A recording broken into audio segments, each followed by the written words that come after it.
Eu vou chamar agora o professor Cícero Silva, mais conhecido como o homem do Software Studies Brasil. O Cícero pertence aí a uma série de comunidades de estudos de visualização de dados e sendo talvez a mais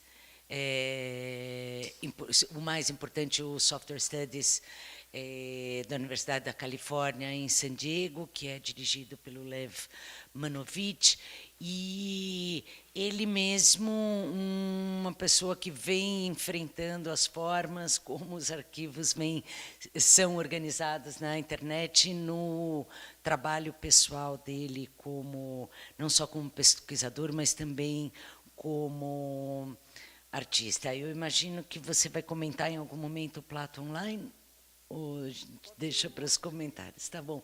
É toda uma odisseia de enfrentamento com os arquivos e as maneiras de autenticação do mundo acadêmico pelas citações. Foi um projeto de doutorado do Cícero extremamente polêmico e eu peço que se apresente no final, que senão não vou apresentar.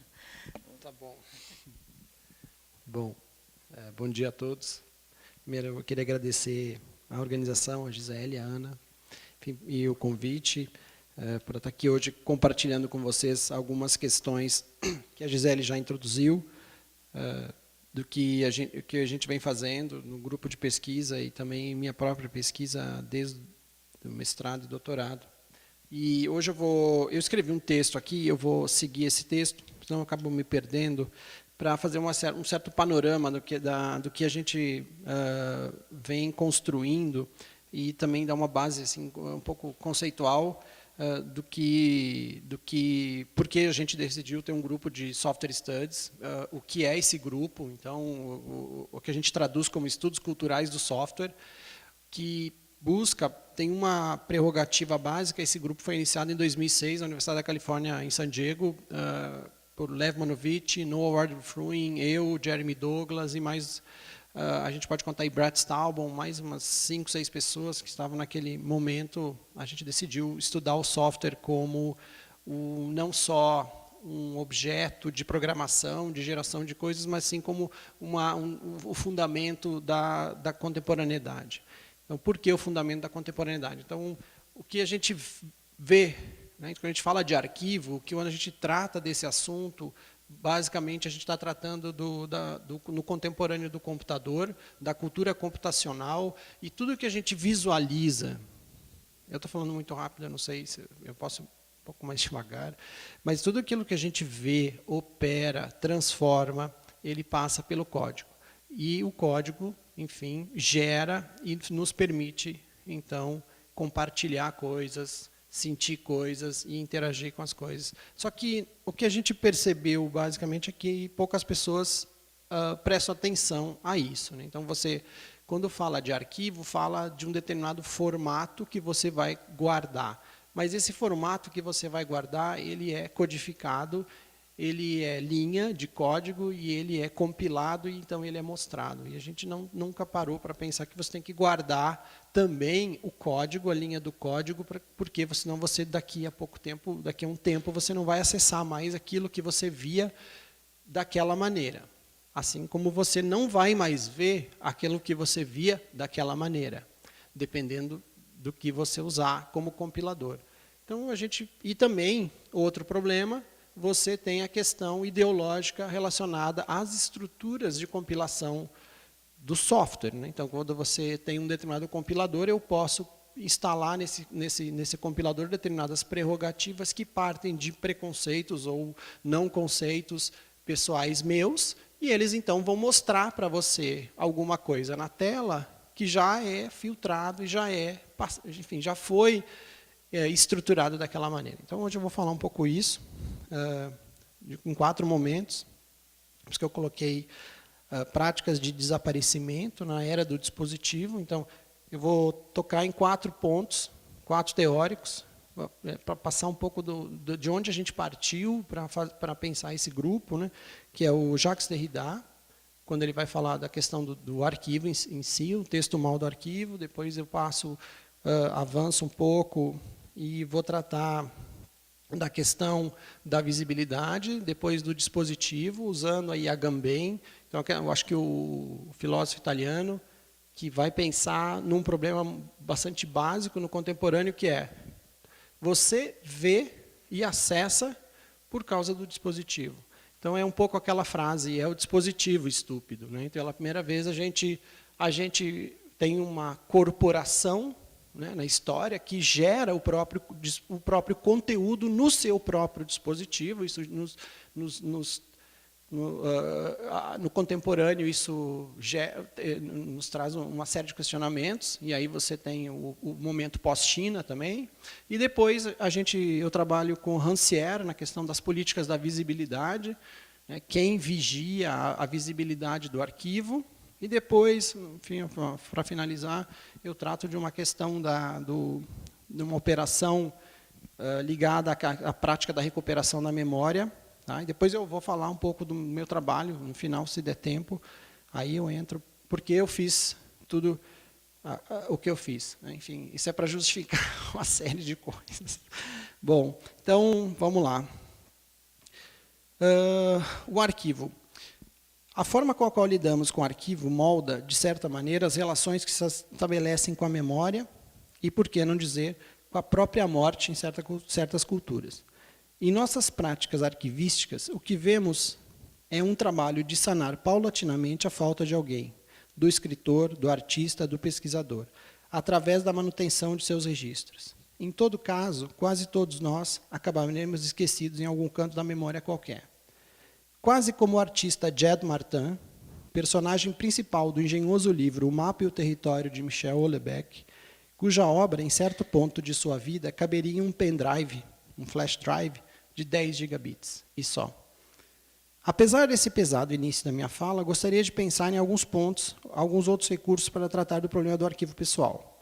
Em outras palavras, como lidar com registros pessoais que se acumulam e que, às vezes, acabam se somando à estrutura, entre aspas, normal dos registros autorizados dos arquivos. O que, de fato, faz com que um arquivo exista? De que maneira o arquivo pode ser mantido? Quem paga pelo sustento de um arquivo? E em nome de quê ou de quem se arquiva alguma coisa?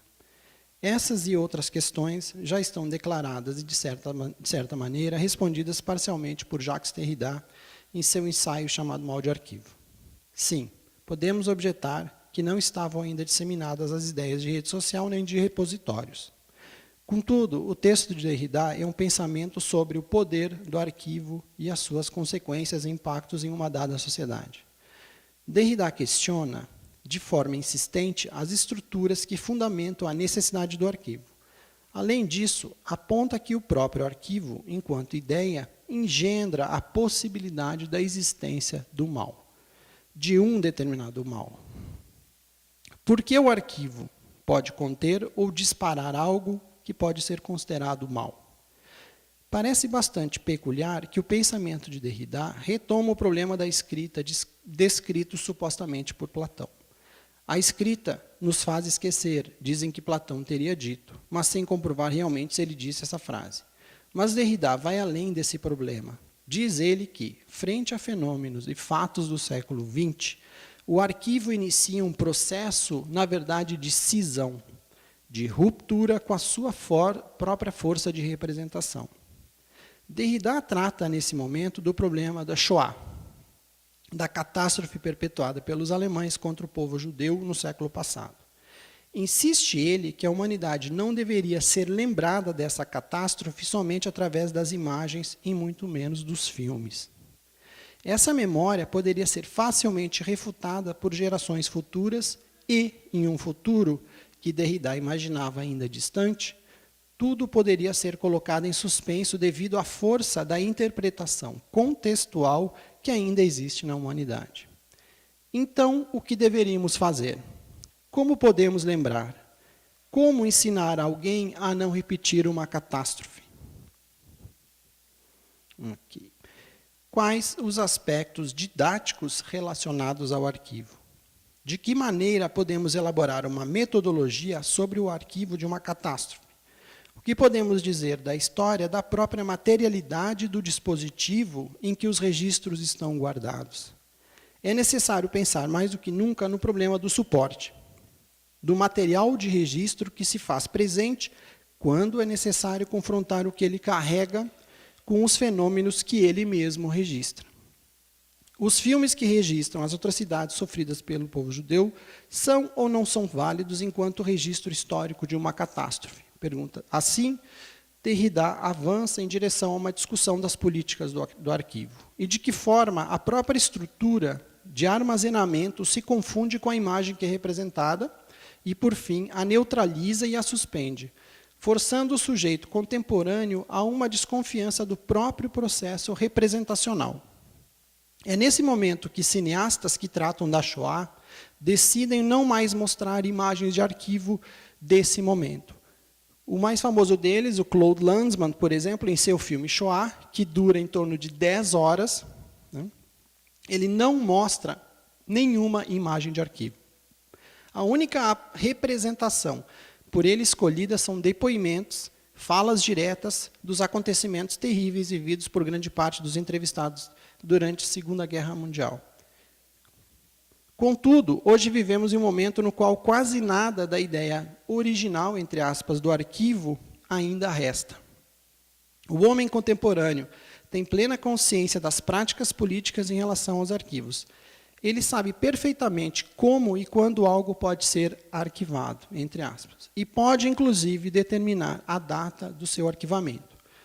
O sujeito de hoje sabe exatamente que o arquivo não é mais um testemunho, nem mais oferece um álibi para um fato ou um acontecimento.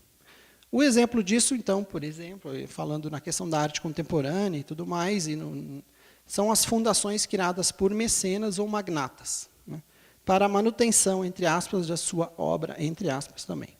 Geralmente com a desculpa de auxiliar a promover a paz, o meio ambiente ou o prazer pela arte. Essas fundações têm como objetivo, entre aspas, armazenar até quando durar o dinheiro, e podem ser 100, 200 anos em alguns casos, as obras ou as contribuições desses grandes indivíduos à obra, à humanidade. Além disso, existe ainda um certo compromisso com o arquivo público, ou seja, a obra de presidentes e membros de alguns poderes, entre eles executivo e judiciário, por exemplo. É óbvio que esses custos são repassados à sociedade, que ainda entende que esse arquivo pode prover uma nação de seus fundamentos básicos e promover uma solidificação de sua identidade,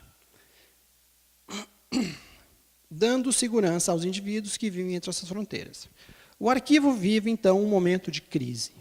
Enquanto se confunde com as suas próprias estruturas formais, ele não mais garante ou é garantido. Ou melhor, cada vez mais, as condições para sua existência têm sido colocadas à prova e cada vez mais nos dedicamos à análise do que fazer em relação à sua perpetuação.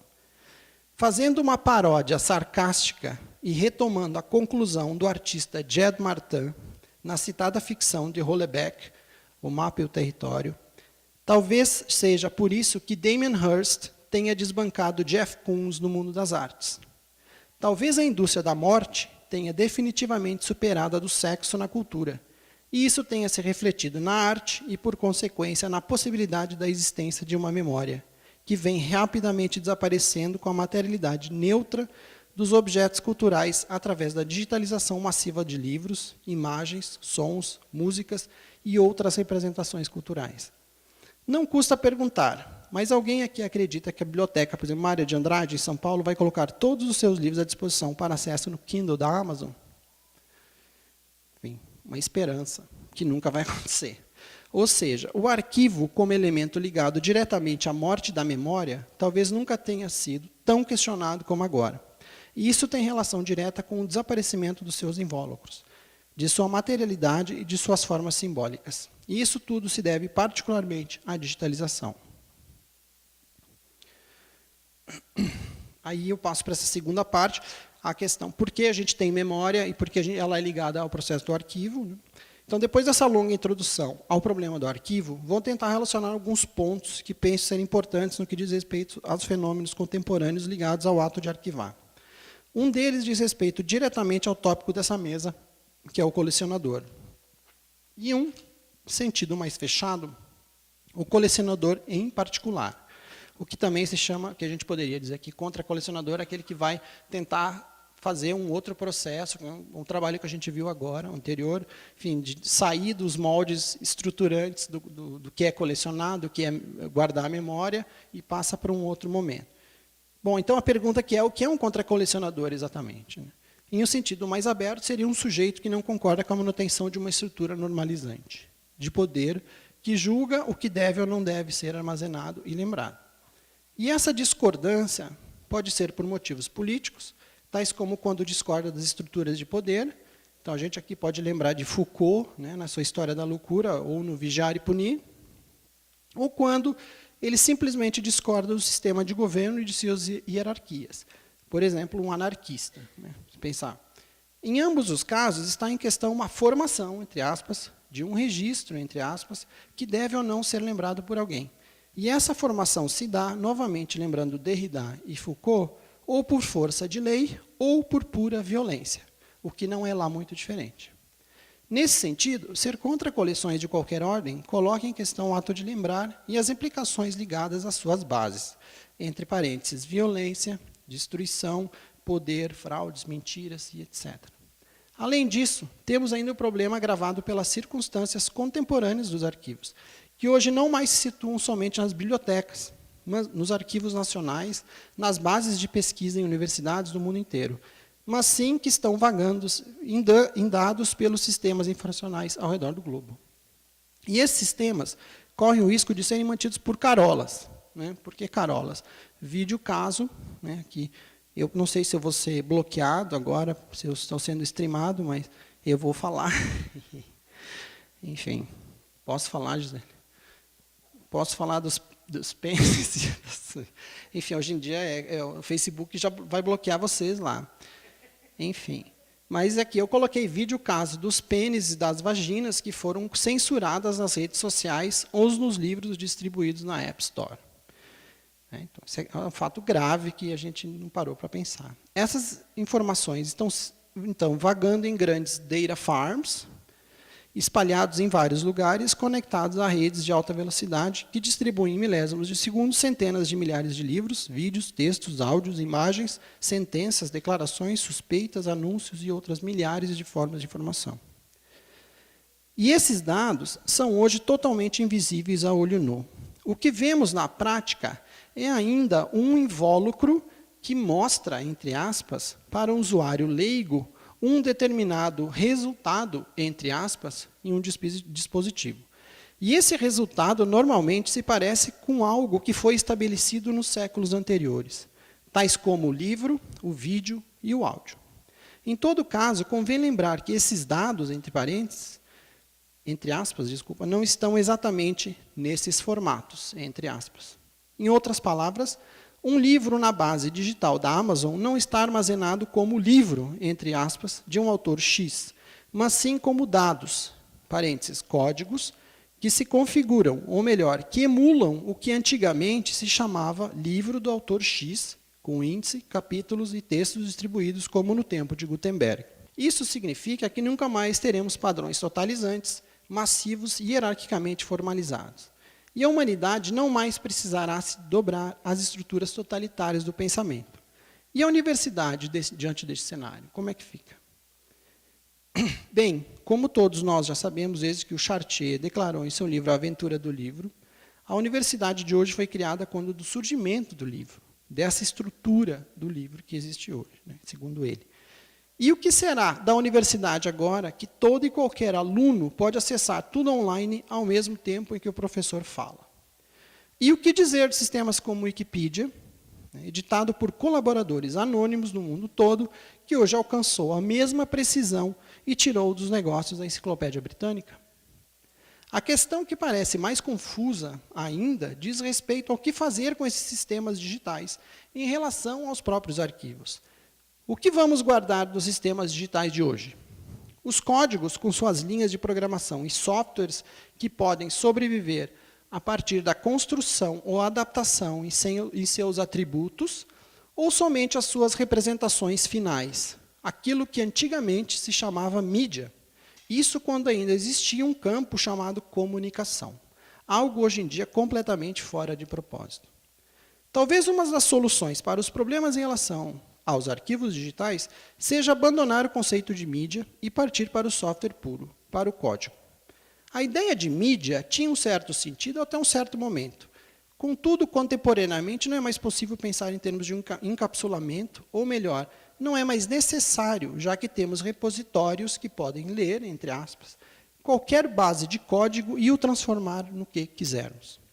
Por exemplo, posso pegar um código que hoje representa um livro em um PDF e torná-lo um vídeo, ou uma animação, ou o que eu quiser, com poucas alterações nas linhas do código e nos compiladores que vou utilizar.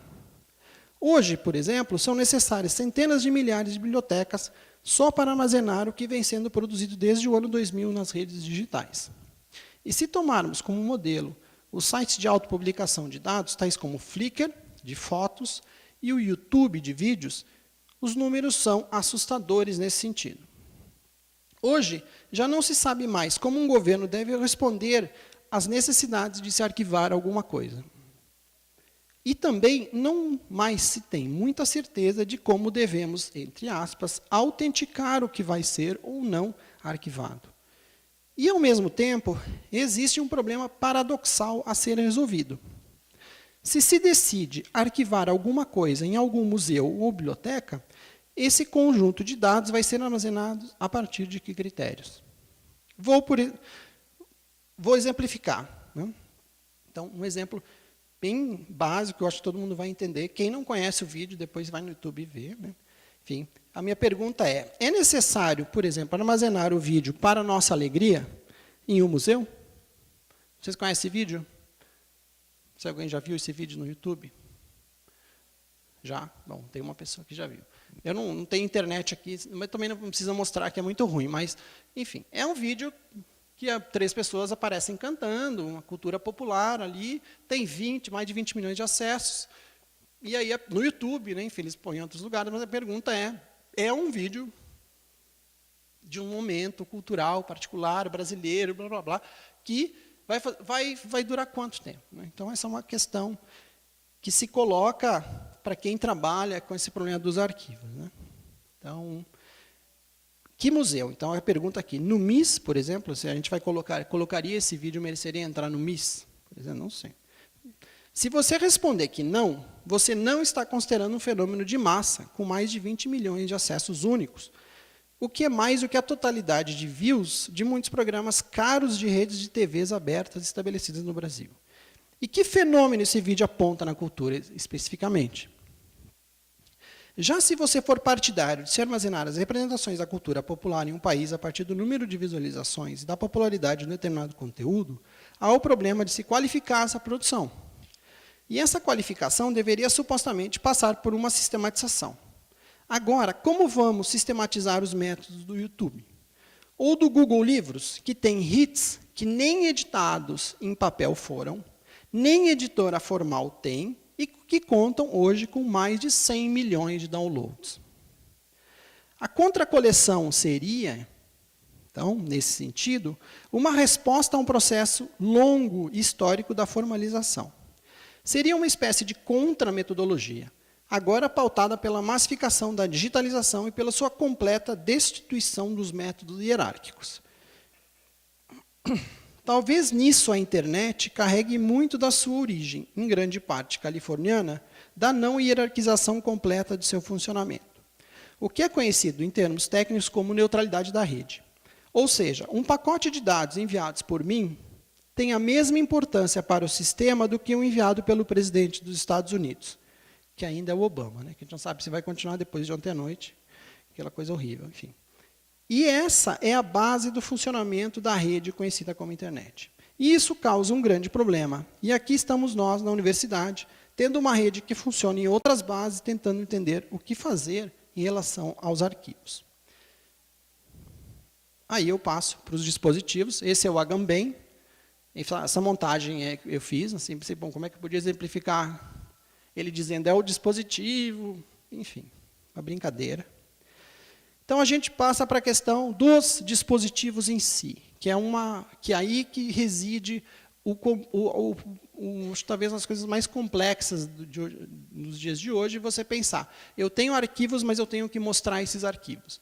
Então, aqui eu entro um pouco no problema dos suportes das empresas que estão criando seus próprios suportes, e elas só veiculam seus próprios suportes. Então, se a gente pensar dentro de uma perspectiva secular, da questão da biblioteca, por exemplo, que eu falei da Mário de Andrade, da universidade, que é a secularização em si, como você vai jogar todo esse conteúdo que supostamente está armazenado nas bibliotecas e torná-lo acessível nesses gadgets, nesses sistemas, que não vão permitir, provavelmente, acesso a isso. Você vai ter que fazer um acordo com essas Kindles, Kobos, iPads, o que quer que seja, para que ele, então, disponibilize conteúdos, ele lucre em cima, ele tem uma série de prerrogativas e que ele pode, de uma hora para outra, desligar o seu sistema ou não daquela visibilidade. Então, isso a gente não sabe muito bem como fazer. A gente ainda fica pensando muito no computador, muito no formato do acesso, enfim, na estrutura do computador, mas a questão do dispositivo, ele cada vez mais está presente. Eu acho que o Agamben, por isso que nesse momento esse texto dele, ele é hoje em dia muito lido, né? Esse texto é de 2006. Então, sobre os dispositivos. Aqui eu coloco outra questão que eu gostaria de salientar diz respeito ao problema dos próprios dispositivos. E creio que aí resida talvez um dos problemas centrais em relação às bases da cultura do arquivo. O pensador George Agamben, em seu famoso ensaio sobre o dispositivo, nos lembra que o processo de formação de um dado dispositivo, entre parênteses, um gadget qualquer, tem sobre si e a partir de si uma condensação de poderes e ideologias. O dispositivo, como sabemos, não é neutro. Acontece que Agamben vai mais longe e aponta o problema da dissolução dos aspectos que limitavam o dispositivo aos seus usos e que agora o colocam meramente a serviço de um sistema dado que só lê o que o produtor de seu sistema envia. Diferentemente do rádio, da TV, o dispositivo contemporâneo só interpreta, em alguns casos, é óbvio, eu coloquei em parênteses, aquilo que ele foi anteriormente preparado para receber. E isso confunde a própria história dos próprios dispositivos. Um computador, nesse caso, não seria mais um dispositivo? Se sim, como ele poderia, entre aspas, armazenar algo que ele não consegue interpretar? Um código que a máquina não consegue ler, por exemplo, poderia ser armazenado por um sistema, e isso seria posteriormente lido ou interpretado como? O problema, então, se expande e chega ao ponto de não mais sabermos o que fazer em relação ao armazenamento de algo que está digitalizado. E as tomadas de decisão dos responsáveis pelos arquivos fica cada dia mais angustiante. A memória ficará confinada a que sistemas, exatamente? E que memórias ficarão? De que maneira se registrará? Bom, aí eu peguei um exemplo clássico de contra-coleções, até estava anunciado, e eu achei bastante pertinente falar um pouco do Wikileaks, eu acho que a gente pensa pouco a respeito, e que como é um modelo de arquivo, né, com algo de contra que subverte a estrutura, e a gente não sabe exatamente como lidar com isso. Então, outro exemplo recente que colocou a questão do contra-colecionador em evidência foi o Wikileaks. Julian Assange hoje vive com um pária isolado em uma embaixada latino-americana em Londres, de onde dificilmente sairá sem ser preso. O que o Wikileaks provocou talvez leve um longo tempo para ser compreendido. Esse rompimento completo da hierarquia da informação e a revelação de segredos guardados a 7 chaves nos subterrâneos da humanidade tornou países meros coadjuvantes de um processo de conhecimento avassalador sobre suas próprias entranhas. O sistema do Wikileaks foi construído por profissionais da informação, pessoas que lidam com avançados modelos de distribuição da própria informação, que compilaram e enviaram para os principais veículos de mídia do planeta informações consideradas segredos de Estado. Esses dados foram obtidos através do repasse de pessoas internas. Acusam um militar nos Estados Unidos, entre parênteses, que a gente sabe que não foi só isso, né? O desconhecimento do processo de digitalização talvez tenha possibilitado esse vazamento. já que é bastante ingênuo imaginar que somente uma pessoa conseguiria ter acesso a tantos dados sigilosos, com vídeos detalhados de assassinatos de jornalistas, entre outras revelações. É provável que o Wikileaks tenha promovido a maior abertura de segredos de Estado de todos os tempos. E isso de maneira sofisticada e cuidadosa, sem deixar que os dados se perdessem. E hoje, esses mesmos dados estão espalhados por centenas de milhares de servidores, sem possibilidade de desaparecerem no curto prazo. Aliás, uma pergunta a ser feita. É possível armazenar, entre aspas, ou arquivar, entre aspas, os conteúdos do Wikileaks em uma universidade? Aqui na USP, por exemplo, você pergunta, por acaso esses arquivos podem ser consultados na base de dados da universidade? Que prerrogativa legal a gente tem para arquivar isso? Bom, depois, quem sabe pode responder. Se não, por que a gente não faz isso? Bem, então concluímos que Assange fez algo louvável. Tirando as acusações dele, tá, gente? Contra ele. Eu estou completamente, se ele fez, realmente tem que ser punido. Bom, os modos de visibilidade. Aí eu entro na questão da... Alguém está levantando a mão lá? Sim? Acho que eu estava levantando. Os modos de visibilidade, a polícia, então, como experiência estética, eu entro na questão exatamente do Rancière. Então, por outro lado, retomando a crítica de Derrida e propondo uma relação com o que diz o filósofo Jacques Rancière a respeito dos modos de visibilidade que operam a sociedade, o Wikileaks talvez sofra, então, do mesmo problema inicial do arquivo, do mal do arquivo. Segundo Rancière, em seu livro A Partilha do Sensível, as representações humanas operam como modos de visibilidade, entre aspas. E a polícia, por exemplo, é um desses operadores. Tudo que é visível é, entre aspas, operado pela polícia, e tudo que se dá a ver ou é por ela permitido ou por ela tolerado. E aqui é que Rancière pode servir de sentido amplo para entender, indo além da questão apontada por Derrida, o ponto em que o Wikileaks e seus arquivos dão a ver algo que não pode ser tolerado, que é vigiado pela polícia, mas que ela não consegue, então, entre aspas, operar e controlar a sua visibilidade. Então, o que acontece? Quando sabemos de algo, como que foi revelado pelos arquivos do Wikileaks? A princípio, há uma desestabilização nos entendimentos sobre certos fatos. E essa desconstrução é rapidamente formalizada pelos modos de ver. Como responderemos a essas revelações? E aí, uma última reflexão sobre exatamente o que eu quero ver e o que eu quero arquivar. É uma das perguntas que são feitas pelos teóricos também. Né? De que maneira? Então, para finalizar, gostaria de introduzir um problema clássico em relação ao problema do saber relacionado ao arquivo. E essa referência parte, de certa maneira, da psicanálise freudiana. Freud, ao analisar um caso bastante peculiar de um paciente cujo caso foi apelidado de o homem dos lobos, estabeleceu uma autocrítica à sua própria teoria do trauma. Em sua análise, Freud desconstrói a ideia de cena primária, que supostamente geraria um trauma, entre aspas. Segundo Freud, seu paciente sofria de delírios específicos e atribuía essa desestrutura ao fato de supostamente ter visto a cena de um dos coitos de seus pais. Ou seja, essa cena seria o início dos seus problemas relacionados à sua sexualidade. Contudo, Freud não se prende somente a essa cena do arquivo original, entre aspas, mas constrói uma interpretação acerca do fantasma que essa suposta cena primária teria formado na memória do sujeito.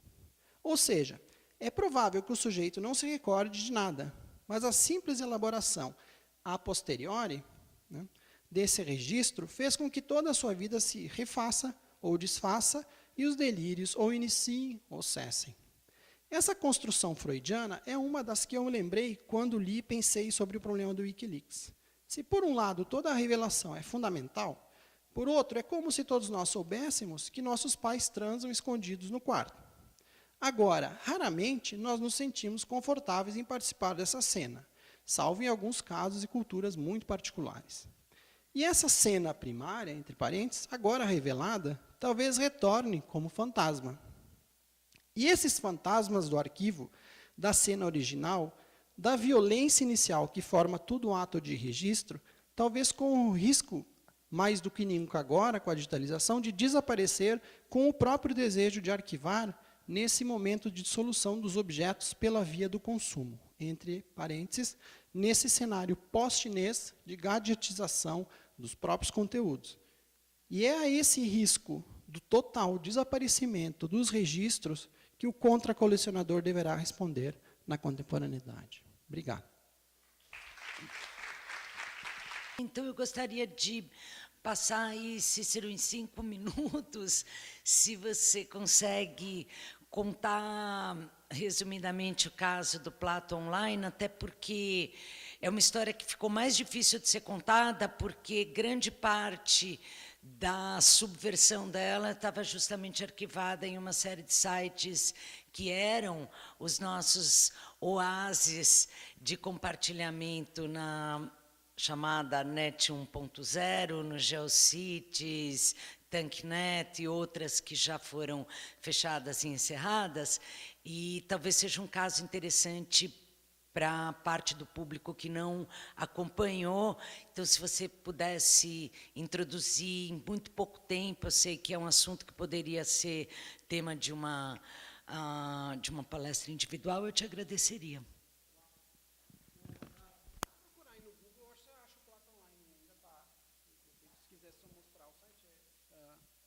Bom, o que a Gisele fez referência é um projeto que eu desenvolvi no final dos anos 90, início dos anos 2000, que, quando do surgimento do que chama de internet, dessa distribuição massiva de dados, uma das coisas que me incomodava significativamente em relação a isso eram os textos de vários filósofos que diziam que o conhecimento seria... Enfim, as tecnologias do conhecimento dissolveriam com a autoria. Tudo bem, eu acho que a autoria é um problema complexo, enfim, aí eu fui pensar um pouco sobre isso, e eu fui fazer um projeto, na verdade, um projeto que eu chamei de artístico, naquele momento, que foi pensar exatamente o que seria essa dissolução da autoria, do autor. Então, você tinha lá aqueles filósofos, eu não vou citar nomes, né, para questões minhas pessoais, mas assim, que diziam, então agora no futuro tudo vai ser, enfim, vai pertencer a todo mundo, todo o conhecimento você vai simplesmente interconectá-lo, e então acabou a necessidade de se dizer que tem que ter um autor e blá, blá, blá. Aí eu fiz o quê? Eu, pensando nisso e trabalhando com essa nova rede de distribuição de informação, eu fui pensar exatamente se isso viria a acontecer de fato e como é que a gente poderia problematizar isso. Então, eu criei, naquele momento, uma série de algoritmos computacionais que geram textos, geradores de textos. Lá no final dos anos 90, tinham vários, em Java, JavaScript, geravam textos, e esses textos, eu batizei os algoritmos com nomes próprios, dos próprios filósofos que diziam naquele momento que todo o conhecimento humano seria um cérebro só, todo conectado, as inteligências se conectariam e blá, blá, blá. E os algoritmos, então, eles geravam uma centena, toneladas de textos e assinavam. Eu batizei, então eles tinham um nome próprio deles, eles eram uma máquina, eles geravam textos e eles assinavam embaixo o nome deles, o nome do algoritmo, que era, coincidentemente, o mesmo nome dos filósofos. E aí, naquele momento, eu então criei uns robôs que geravam sites, na época no GeoCities, em outros lugares, tinham vários sites gratuitos, vocês lembram daquele momento, que você podia armazenar dados. Então, eu criava institutos também em homenagem aos algoritmos. Então, eu tinha um instituto lá, Gilles Deleuze, institutos, enfim, né, o Pierre Levy, foi o mais famoso de todos, que eu mais tive problema, e eu gerava toneladas, o algoritmo assinava toneladas de textos, publicava lá, e as pessoas começaram a consultar aqueles textos, Pierre Levy, e lá embaixo estava escrito assim: esse site não é dele, é de um algoritmo. Me conheça. Inclusive, eu dava o código do algoritmo. O algoritmo me conheça aqui. Né? Você pode conversar comigo, tal, ter uma relação, se você gosta de transar com o algoritmo, nossa, eu. E aí, o que acontece é que isso gerou um problema bastante intenso, uma discussão sobre a questão da própria autoria. Então, se o autor iria desaparecer, Então, eu comecei a receber uma série de ameaças, uma série de ameaças no sentido assim de estar usando o nome de pessoas, como é que eu fazia isso, e eu respondia basicamente com os próprios textos dos autores, com as citações dos livros deles. Diz assim, espera aí, mas você não disse isso aqui? Por que você está tão preocupado? A gente está pensando no que você disse exatamente. Então, qual é a sua preocupação com o seu nome próprio? Aí, porque o meu tópico partia de um texto do Derrida que chama Assinatura, Acontecimento, Contexto. O problema é da assinatura. O problema de ter um nome próprio é um problema de quem assina um registro que vai ser depositado em determinado lugar. E quando você fala que não vai ter autor, você está falando então que não vai ter mais assinatura. E essa questão é uma das mais problemáticas. Então, foi isso que eu fiz. Aí eu gerei, para piorar a situação, para aumentar mais ainda a questão crítica, para ver até onde essa coisa... E eu gerei revistas eletrônicas, a Plata Online é uma, que hoje em dia só resiste, só fica... Ela tem essa cara dela, ela não funciona mais. Que era uma revista supostamente... Ela fazia uma paródia da Leonardo online. E essa paródia servia para quê? Para discutir, naquele momento, os próprios autores que estavam em voga na Leonardo, falando do desaparecimento do autor e da maravilha que era o conhecimento conectado, cerebral e mundial, as inteligências. Isso eu achava assim, um pouco cansativo. E aí eu fiz essa revista, era uma paródia, e eu fazia call for papers, e toda ela era escrita por algoritmos, e ela era traduzida pelos aqueles Babelfish automáticos, aqueles tradutores, não, era um caos. E mesmo assim eu recebia muito artigo para publicação, as pessoas conversavam comigo, enfim, e era uma coisa, naquele momento, que não se pensava muito bem assim, como é que essa dissolução da informação era pautada no nome próprio e na assinatura. E como que isso não era mais uma evidência, como que isso ainda era um resquício da nossa virada do século XIX para o século XX, do resquício da biblioteca, do resquício da hierarquia, do resquício do autor.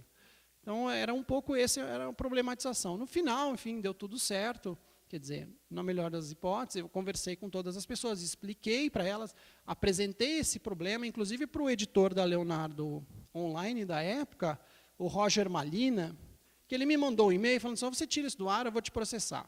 Aí eu falei assim, não, deixa eu te explicar o projeto. Aí eu expliquei para o Roger Malina o projeto. Aí ele disse, nossa, que legal. Aí na hora eu perguntei para ele por e-mail, eu posso usar o seu nome para batizar um algoritmo? Ele falou, claro que sim, mas só por um mês, Cícero. Aí eu pensei, nossa, meu Deus. Eu pus por um mês, só que até hoje tem textos de algoritmos Roger Malina publicados pelo mundo. Ele me culpa publicamente. Eu falo, espera aí, mas você autorizou por um mês? E o que é autorizar por um mês na internet? Já pararam para pensar? Bom, enfim, isso é o resumo, basicamente, do projeto. Antes de encerrar, só um But comentário. that's an appropriate answer, I think, with the months. That's an appropriate answer. Eu acho que uma das coisas que você esqueceu de comentar, só para encerrar, é que a Plato tinha ISBN, um ISBN falso. Todo o sistema de ranqueamento da produtividade científica na Universidade Brasileira, ela é feita, acima de tudo, pelo número de artigos publicados que você tem em revistas que agora tem parâmetros qualis A, qualis B, qualis C. Então, eu conheci o Cícero, eu era professora na universidade em que ele estava fazendo doutorado, porque um aluno me reencaminhou, olha, tem um call for papers de uma revista científica com o ISBN, vou publicar. E choviam pedidos, me indica, me ajuda a fazer o abstract. Então, tem esse mecanismo interno de como são validadas, como é validada a produção científica, esse citacionismo, que o projeto também punha muito em questão. E eu acho que esse foi uma das coisas, o embaraço porque eu tinha colegas que também não eram só alunos que vieram me apresentar a revista. Olha que revista incrível! Esta é uma revista, sim, já da nossa área, da nossa geração. É um pouco e é óbvio quando as pessoas se deram conta até a partir do escândalo que foi, né? O Cícero está amenizando muito, mas isso gerou um processo, houve toda uma discussão internacional entre pares sobre o que deveria ser feito, que atitude deveria ser feita, como a PUC, no caso, deveria se posicionar. E fico feliz que a Plato voltou, pelo menos como arquivo, né? Depois de tantos anos. Nós vamos fazer um breve intervalo para almoço. Eu convido, como sempre, os participantes das mesas, os conferencistas da manhã e da tarde, os simposiastas, para nos esperar um momento lá fora. Nós retornamos às 15h com a Patrícia Canetti e a Beth Saad e continuamos até o final do dia. Terminamos com o Lucas Bambosi e o Domênico 40. Portanto, esperamos vocês a partir das 15h de volta. Bom almoço.